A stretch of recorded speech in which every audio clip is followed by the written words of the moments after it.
இன்றைக்கி நம்ம சேனலில் காலிஃப்ளவர் மிளகு கறி செய்ய போகிறோம். எப்படி செய்யலான்னு பார்க்கலாம்.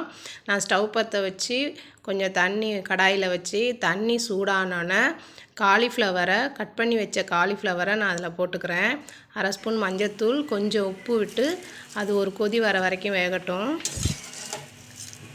இது ஏன் நான் இப்படி வேக வைக்கிறேன்னா, அதில் பூச்சித்தன்மை இருக்கும். அதையெல்லாம் இப்படி ஒரு கொதி வந்தோன்னே நம்ம ஸ்டவ்வை ஆஃப் பண்ணிட்டோம்னா அதில் இருக்கிற பூச்சி எல்லாம் வெளியில் வந்துடும். அதனால தான் நான் இந்த மாதிரி வேக வைக்கிறேன். ஒரு கொதி வந்தோன்னே இதை நம்ம ஃபில்ட்ரு பண்ணி எடுத்துக்கலாம். ஃபில்ட்ரு பண்ணி எடுத்துகிட்டு இதை நம்ம எப்படி செய்ய போகிறோன்னு பார்க்கலாம். ஸ்டவ் பற்ற வச்சு கடாய் வச்சுருக்கேன். கடாய் சூடானோன்னே ஆயில் விடுறேன். ஆயில் சூடானோன்னே 2 பட்டை, ஒரு பிரியாணி இலை போடுறேன். அது நல்லா பொரிஞ்சோன்னே ஒரு பச்சை மிளகாவை 2ஆக கட் பண்ணி போட்டிருக்கேன். கொஞ்சம் கருவேப்பிலை.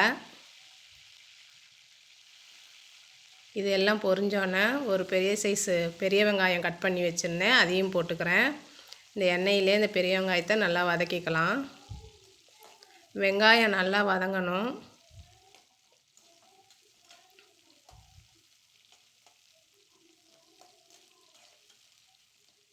வெங்காயம் நல்லா வதங்கினதுக்கப்புறம் பாருங்கள், வெங்காயம் நல்லா வதங்கிட்டு. வெங்காயம் நல்லா வதங்கினதுக்கப்புறம் இஞ்சி பூண்டு பேஸ்ட்டு நான் போடுறேன். 2 ஸ்பூன் இஞ்சி பூண்டு பேஸ்ட்டு போடுறேன். அந்த எண்ணெயிலே நல்லா பச்சை வாசம் போகிற அளவுக்கு அதையும் வதக்கிக்கலாம்.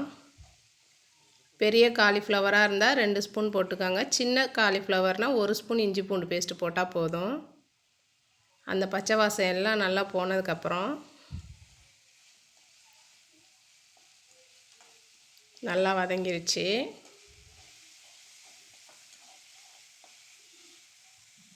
ஒரு தக்காளி கட் பண்ணி வச்சுருந்தேன், அதையும் போட்டுக்கிறேன். அதையும் நல்லா வதக்கிக்கலாம். தக்காளி நல்லா கரையிற அளவுக்கு வதக்கிக்கலாம்.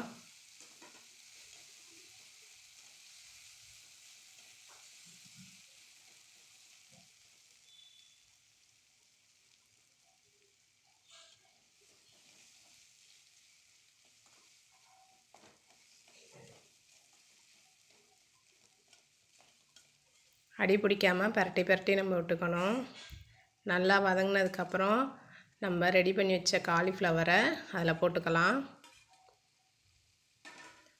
அந்த இஞ்சி பூண்டு பேஸ்ட்டு, வெங்காயம், தக்காளியோட இதையும் ஒரு 2 நிமிஷம் வதக்கிக்கலாம். காலிஃப்ளவர் மிளகு கறி நீங்கள் இது மாதிரி ட்ரை பண்ணி பாருங்கள், செம்ம டேஸ்ட்டாக இருக்கும். நல்லா அதிலே நல்லா வதக்கிக்கணும். ஒரு 2 நிமிஷமாவது வதக்கிக்கணும். அந்த இஞ்சி பூண்டு எல்லாம் அதில் போய் நல்லா குக் ஆகிற வரைக்கும் அதை வதக்கிக்கணும். மிளகாத்தூள், மல்லித்தூள், மஞ்சத்தூள் போடுறேன்.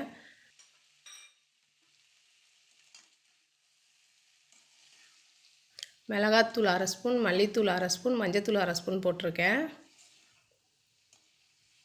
இது எல்லாம் ஒன்றா நல்லா வதக்கிக்கலாம். மிளகு போடுறதுனால நமக்கு காரம் இருக்கும். அதனால் நான் மிளகாத்தூள் கம்மியாக தான் போட்டிருக்கேன். காரம் அதிகமாக வேணுங்கிறவங்க கொஞ்சமாக போட்டுக்கலாம். மிளகுத்தூள் இப்போ நான் 2 ஸ்பூன் போடுறேன்.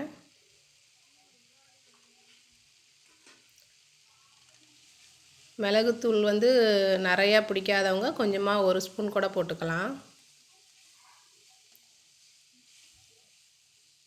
இதை நல்லா பிரட்டி விட்டுட்டு இதில் கொஞ்சமாக நான் நல்லெண்ணெய் விடுறேன். கொஞ்சம் வாசனையாக இருக்கும் நல்லெண்ணெய் விட்டால், அதனால் கொஞ்சமாக நான் நல்லெண்ணெய் விட்டேன். ஒரு 2 ஸ்பூன் அளவுக்கு விட்டேன்.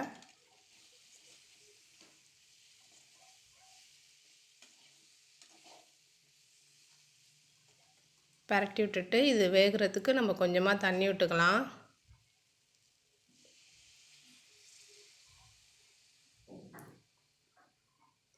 கொஞ்சமாக தண்ணி விட்டு அதை நல்லா பரட்டி விட்டுக்கலாம்.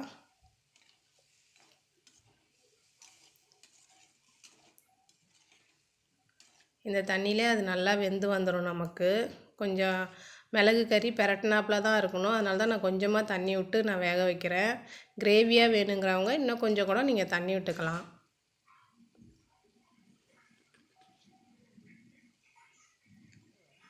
கொஞ்சமாக உப்பு போடுறேன்.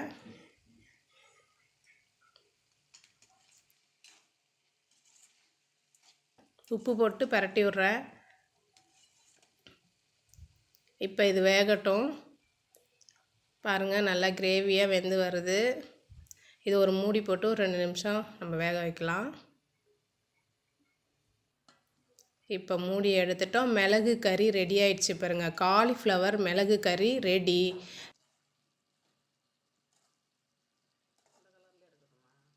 ரெண்டு ஸ்பூன் அளவுக்கு தேங்காய் ஊற்றிக்கிறேன். அதையும் போட்டு அதில் நம்ம பிரட்டும் போது இன்னும் கொஞ்சம் நல்லா டேஸ்ட்டு கிடைக்கும். மிளகு கறி ரெடி ஆயிடுச்சுங்க. தேங்காய் பால் ஊற்றினோன்னா கொஞ்சம் நேரம் அதை நம்ம கொதிக்க விடணும். இந்த வீடியோ பிடிச்சிருந்தா லைக் பண்ணுங்கள், ஷேர் பண்ணுங்கள், சப்ஸ்கிரைப் பண்ண மறந்துடாதீங்க. இந்த மாதிரி வீட்டில் நீங்கள் ட்ரை பண்ணி பாருங்கள், செம்மையாக இருக்கும்.